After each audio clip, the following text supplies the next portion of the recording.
All right, welcome back. Lars Hedenborg here, founder of Real Estate B School. I have Chris and Cristin Holloway today. They've been members of our world for, how long has it been? 3 years or so we've been working together? A little over 3, yep. A little over 3 years. So we bring members on that are, killing it in our system, and they've had some results just to share with the community here at large to hopefully help you along your business growth journey. Guys, just give us like the background, just introduce yourself, maybe a couple minutes, how long you've been in real estate, the market you serve, and the size of your team and the business you do currently. You want to go first? Yep. So we are Cristin Holloway, Chris Holloway, the Holloway Real Estate Group in South Jersey, so outside of Philadelphia, in New Jersey, southern New Jersey. I think we did about 150 units last year. We've got 5 agents, including myself, and then Chris as director of operations and admin staff. So that's sort of our market and who we are. Awesome. When we first got together, what were you looking to kind of solve in the business? What frustration did you guys have that you thought we could help with? I'll go. Well, one of the obvious ones obviously is increase our income, but I think the biggest thing, and I'm speaking for Cristin mainly here, is just time. Just constantly working all the time, as an agent. And then when we decided to kind of build the team and do it the right way, so it wasn't just like Cristin constantly working all the time, we were just kind of looking for structure and guidance on, how to do that. I mean, we, read books and things like that, but really just looking for real direction on how to run a real estate team.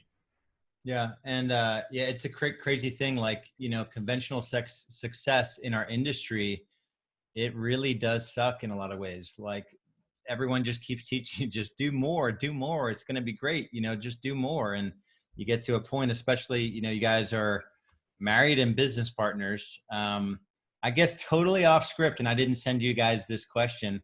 How has, sort of this systems approach and, identifying that, typically in a partnership that's a marriage, there is one sort of, I'll go out and kill everything, and then there's one that is going to cut it up when they bring it home. Was there any kind of thing in the marriage, or was work bleeding into everything back when we started working together? Yeah. So yes, I was in real estate before Chris. So I mean, work bled into everything. It was sort of like, that's all I did was work. I was on the phone. I wasn't around. And then he got in, and then he was okay with me being on the phone, and, he kind of understood it. But then we grew once Chris came, because, we both offer very different, talents. I'm in sales and he's in operations. He's the systems guy. Once he came, we grew really quick. We tripled our business. And then that's when we called you, because it was sort of like we were doing well, but we just didn't know, my time I was maxed out for sure. So like, practically speaking, was it like a full 7 days, evenings, like whenever anybody wanted you, they could get you? You got it. Mm-hmm. Yep. Yeah. Holidays, kids' birthdays, whenever I was called, I answered. And so what did it mean, getting you guys to sort of set this thing up a little bit more like a business where the owner is not available 24/7? What has it meant for you guys personally to get this thing, on a better track? Really just have like more of a normal life. I mean, we can have dinner now, like with our family, and like Cristin's phone doesn't ring, and she doesn't say, do you mind if I get this? Like, oh, I've been waiting for this call. Like, you know what I mean? It's like, so just it's normal. Like when we're done working, we can just spend time with our family, I never not answered the phone. I would leave a restaurant and he'd be okay with it, because it's like, well, this could mean X amount of dollars. I've got to take this lead. I literally get up from the table and go into the foyer of the waiting area of a restaurant to take a call. But not even a call. It might be a lead. Like, this might be the next big commission. Like, this is a lead. I should get this. It's like, okay, go ahead. the 2 to 3% shot that it might turn into a commission check. Yeah, exactly. I have been there, man. I have snuck out of bed at 9 o'clock at night to get a freaking internet registration when I was in the thick of it. So I know exactly. And I laugh a little bit because one thing that we do, we mastermind in our highest level with the Real Estate B School. We just had a conversation with somebody's spouse about that. Like, if you're watching this case study, your spouse always minds. Like, even if they're being gracious and they say, no, it's okay, they do mind. They do not want you to sell another house. They want you to eat your food like a normal person. So let's go back. When you look at kind of the journey in Real Estate B School, and there's lots of coaching out there. You guys were doing awesome before we met. When you look at the work that we've done together, what would you say? Let's just describe the 3 tools or systems or strategies, and then we can go a little bit deeper in each. What would you say the 3 tools, systems, or strategies would you say have had the biggest impact on your business and ultimately your personal life? Why don't you start with, because that's probably the biggest one for me personally, is the time. The And I'll kind of talk about how we did it. Yeah. In terms of systems, it would be the lead routing system. So we can talk more about what that looks like. But I remember the first conversation we had with you, you're like, so it all goes to your cell? And I'm like, well, yeah, where else would it go? So clearly that's not normal, but I didn't know that. And I had worked that way for 7 years. So that was just normal to me. And we were, that year we had sold 150 houses or, 130 houses. So that's just what I was doing.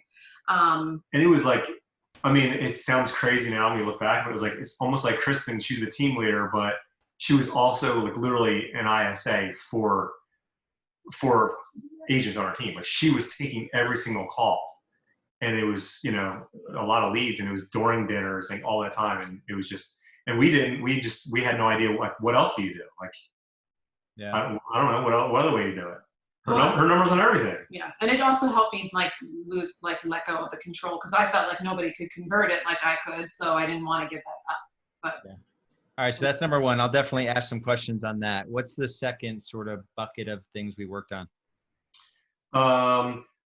Basically, like, really the economic model. Like, when I first started, when I came on, she kind of started building a team, if you will, and it was just kind of like, there wasn't a whole lot of structure. It was kind of like people, like agents would say, like, yeah, I think I should get a higher split now. I think on this one, it should be this or that. And like, we had no real structure, or really didn't know how that should work.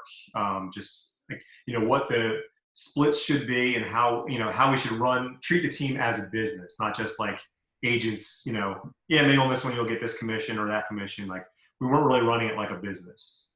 Yeah. All right. And what's the third area that we worked on? It's agent accountability, really. We didn't really have anything in place. We just thought, you hire buyer's agents and they sell houses and everything's great, but we had really no accountability and no way to track the accountability. And I guess we just would cross our fingers and hope they ended up being good agents. And in line with that, elevating us as leaders, so that, like, I felt, when I wanted to hire a coach, I was like, well, I feel like I need to elevate myself beyond the agent so that I can offer them something more than just leads. So that was, accountability and coaching our agents is a huge. Awesome. I'll put that down as number 4, because that's a really good one. All right. So I think you guys said it all with respect to lead routing. And, what's funny is that conventionally, like, it is the lead agent that is taking all the leads 24/7, so I think it's more of a mindset shift, but you tell me, Cristin, what was the thing that had you let go of that and trust that we can put a system in place and nobody can do it as good as you. So that's sort of you've seen that probably over the last couple of years, but that's okay, because you have a life. Mm-hmm. What would you say was the thing that switched in you to put that system in place? It was a mindset thing, and it wasn't easy. It wasn't instant for me. I mean, you told me, everybody told me this is the way it should be, and I still was sort of like leery, but I just kind of trusted and let it happen. And it worked. So, and just the amount of freedom. I mean, the two key agents I had in place at the time, I think I was also we had two good people who were taking those calls. And once, my mindset shifted and I realized that as long as I was training those people and, teaching them what I knew, they would be okay. And they were. And then that afforded me time with my kids, which is the last 3 years have been, compared to the previous 7, have been amazing. So. Yeah. And I want to get into that in a little bit as well. And also, if I can just add one more thing to that, as far as, you had mentioned how conventionally most agents do just get all the leads, and we actually are able to use that, like in recruiting. When we meet with potential agents, I say that all the time. I say, traditional teams, the team leader or the lead agent kind of gets everything and doles out leads however they see fit. Like, they'll keep the good ones, they'll give out the ones they don't want. And I talk about that when I'm meeting with agents, and I say, Cristin's phone doesn't even ring. Like, if the buyer's agent's phones, they get every lead. So we don't pick who gets what. Her phone doesn't even ring when a lead comes in. Yeah, that's awesome. So let's talk about economic model. And it is, what we see is that a top producing agent gets to the point where there's so much pain that they just bring people into their world. They've created a name for themselves. They're doing deals, and agents will approach them. And that's how a team starts. There's no sort of premeditated, like, this has to look this way. How was it for you guys? You mentioned that you had some agents that were just like asking for different splits on everything. What was the process of drawing a line in the sand around economic model and value-based commission splits? What did it look like as you guys rolled it out? Really, yeah. And you said it wasn't just a split thing, but it was just kind of also a mindset thing. We just thought, like, if an agent's working a lead, like, they're not going to be okay with a certain split, whatever. And then, you guys taught us, like, to show our value. Like, no, here's why the split is what it is, and here's what we're providing. And we had these great tools and systems in place now that agents saw that it was a huge value to them. And then really just how to, like, where our money should be. Like, when I talk about economic model, like, I didn't know how much you should be spending on leads, and I didn't know how much it should cost to run a team. Like, I just thought, it was just kind of aimless, everything just kind of fell where it fell. And now I kind of know, like, we're spending too much here, or we're right on track where we should be on a certain lead source or a certain kind of area of our business. So that's just been helpful.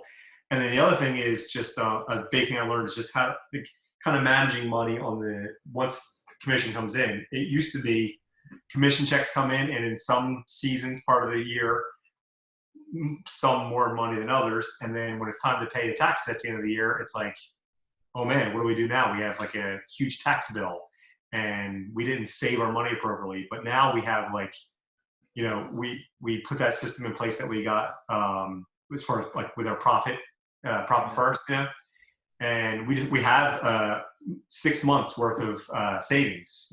We can not sell any houses for the next 6 months, and we'd be fine. It's the craziest thing. And to plug Mike Michalowicz, his mission is to eradicate entrepreneurial poverty. So y'all are obviously entrepreneurs because, selling 30 homes a year as a solo agent wasn't good enough. You had to build this business, and we're driven to do all these crazy things. Just a way to move money around where you actually have something to show for it. And very few people actually take the time to put that system into place. So yeah, that's really awesome.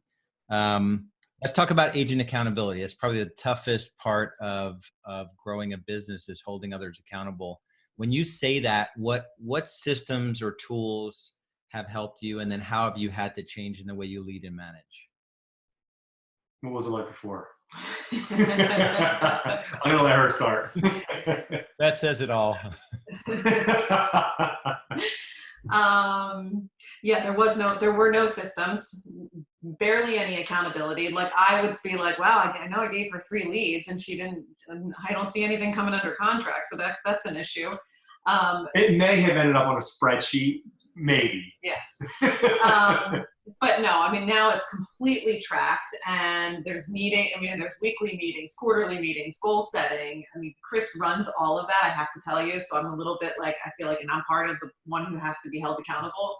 But it's changed the way that we do things. I mean, we have systems for everything. Yeah, that's. Yeah, we're able. Go ahead. I'm sorry.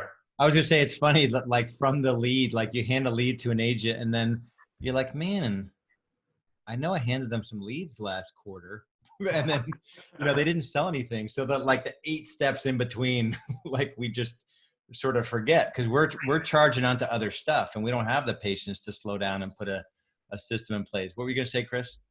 I was just gonna say that now, like not only do we know like how many leads they got, we know like if they answer, how fast they answer the phone, how did they send them the email, text message, they how many appointments did they set, how many did they meet, how many did they sign, like we have all that in place now, and we can make we can make decisions based on that information now. Like we know how many leads an agent got the previous week, previous month, like, and do we need to get more leads or do we need to get more agents? Like, now we have all that information and how well agents are converting, where they might need help.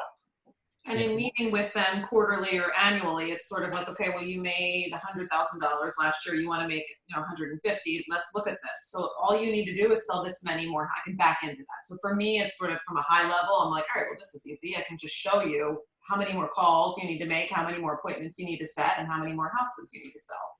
So when you break it down that way, it's easier. And also having the data per agent, where hey, if you just get a little better on the phone, if you get a little better in person, if you get a little better in terms of setting urgency with buyers, like you don't need any more leads, and if you double down on your new business development efforts and you're a little bit more intentional, we can get you to 150, and that's really, really good. I love that. Anything else around accountability? Well, it kind of brings us to our fourth point that you mentioned. A lot of this is a conversation of like, really what is the value of joining the Holloway group, the Holloway real estate group, whatever you guys call yourselves. And being a little insecure 3 years ago. And now it's like, you could rattle off a dozen things that you guys do that are really valuable.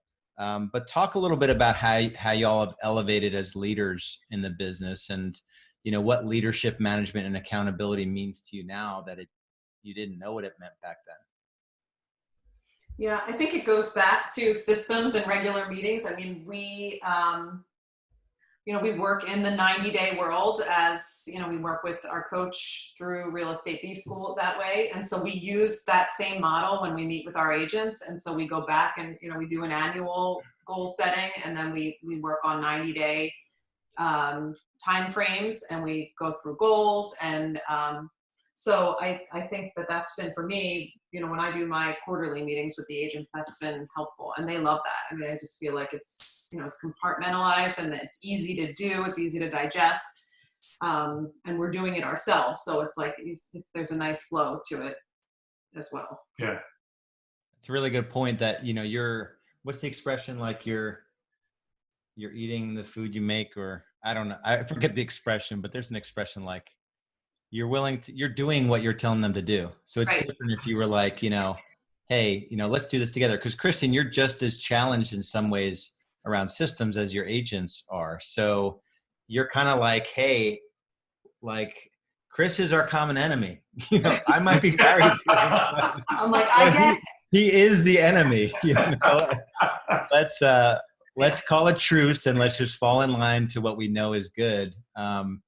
So that's really interesting. But we've taken even like the profit first model. All of our team has read the book. We have various tools and things that we've learned from Real Estate B School that we'll pass on to our team. We read that as a team last year, I think. Mm-hmm. And 2 of our buyers agents are also running it and like rave and talk about it. And that is awesome. Like changing. And I felt like if they could see me do it, then they felt like, they could do it. And yeah. So that's really cool. I hadn't heard of anyone doing that at the team level. That's awesome. My favorite quote from the book is, what was it? Profit is not an event, it's a habit. Mm-hmm. So building wealth is like it is just a habit, of consistently spending less than you make and just setting aside the difference, which is the whole system. That's really awesome. One thing I want to talk about. Oh, go ahead.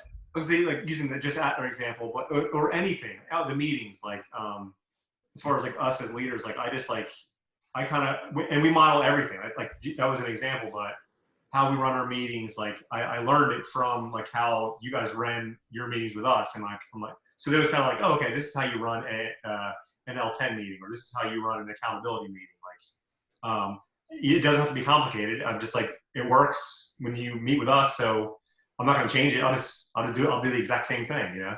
It's funny. I think, because I didn't have a whole bunch of experience like you guys. I had never run a business before. Even in my corporate life, like it wasn't like I was managing a team of 5 people. And and just to learn that like management and leadership is just a series of really valuable interactions with your team. And the value you provide is that you're going to help them achieve more than they would on their own.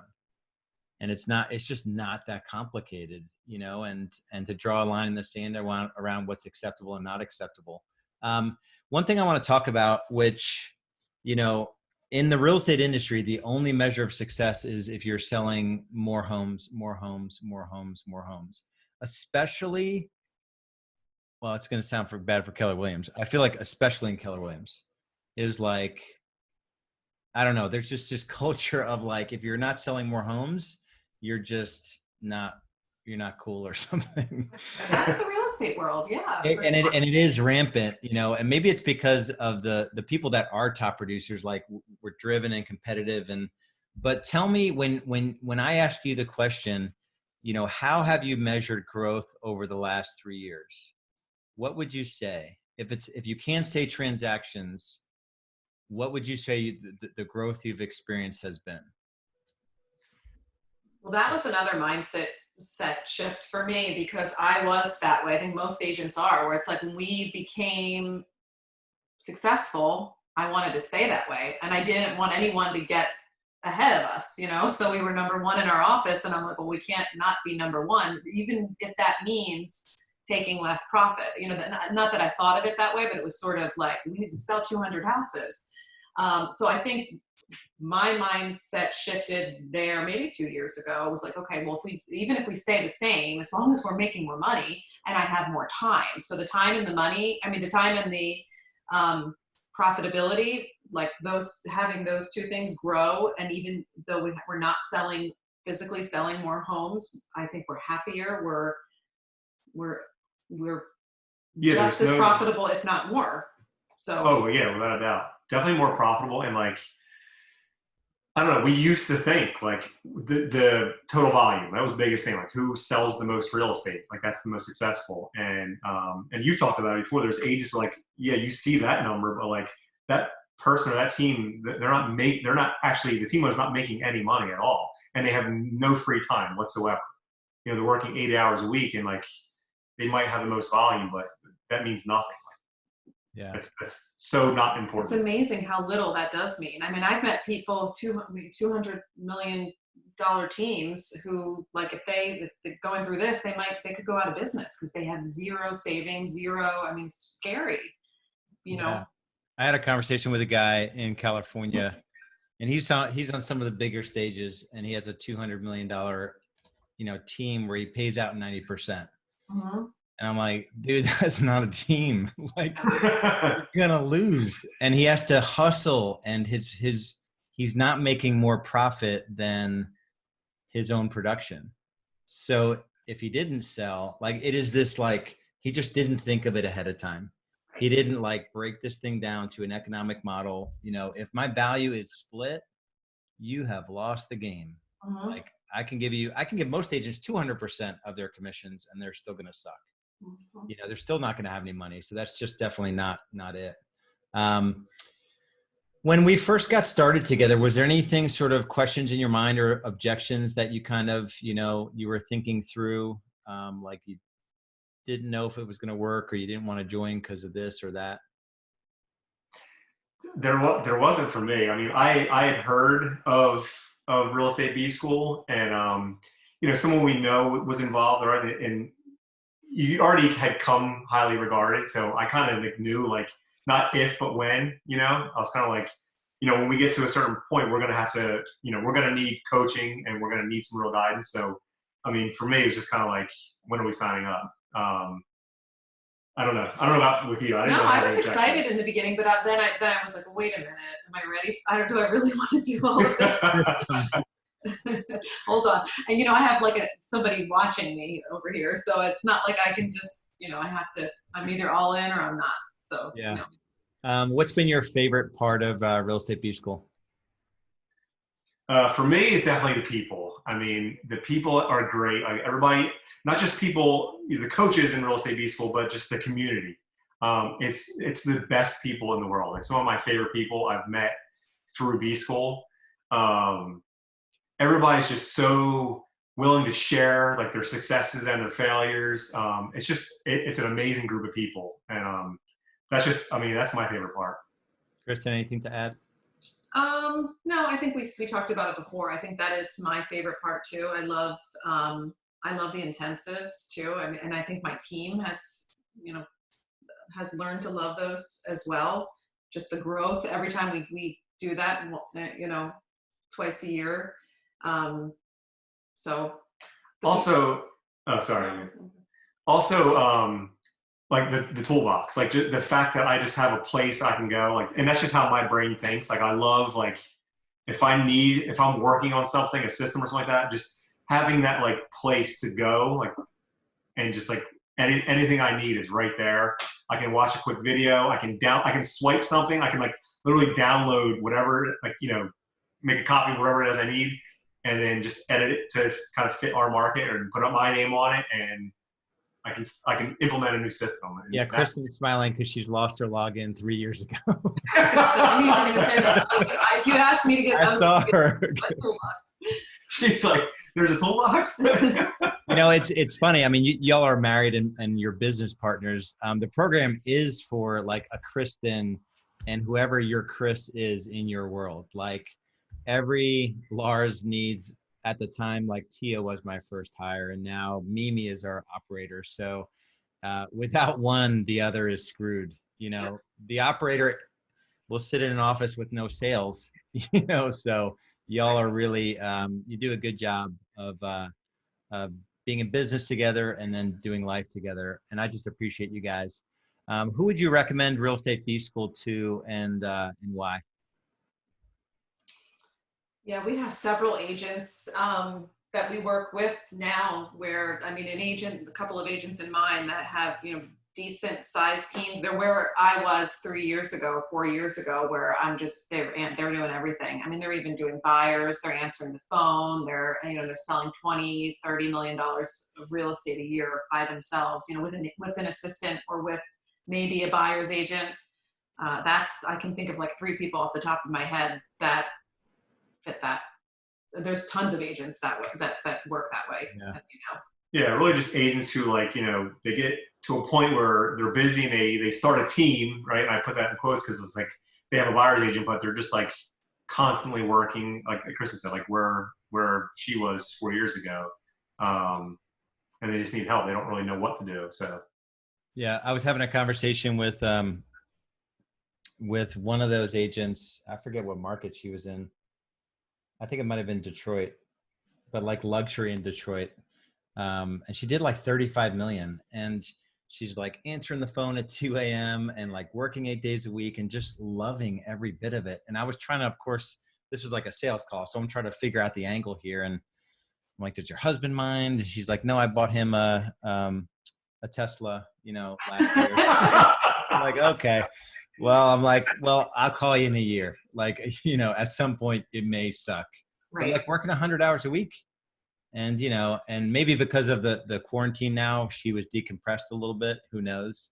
Mm-hmm. But anyway, yeah, so it just goes back to conventional success, and it's really hard. Like there isn't that, we may serve a smaller part of the real estate population, but it's that, you know, so if you're listening to this and you've achieved like conventional success and you've realized that it really is challenging, you know, there aren't systems in place to give you relief from the evenings and the weekends.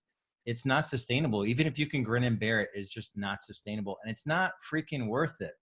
Like no marriage is worth straining. No physical body is worth hurting. No, your emotions, your well-being emotionally is not worth sacrificing for real estate. And it's this series of getting caught up. You get so caught up in it where it just becomes normal. And it's like, it's not normal.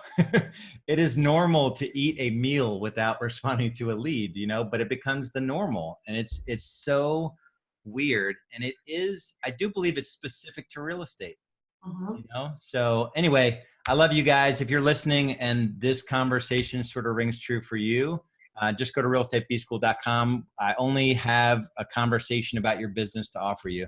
So a free coaching session, 45 minutes to figure out where you are today, where you want to go, what is holding you back, if it's you or if it's a weakness you have, or if your strengths are getting in your way. So go to realestatebschool.com. And thanks again, guys. Appreciate it. Thank you.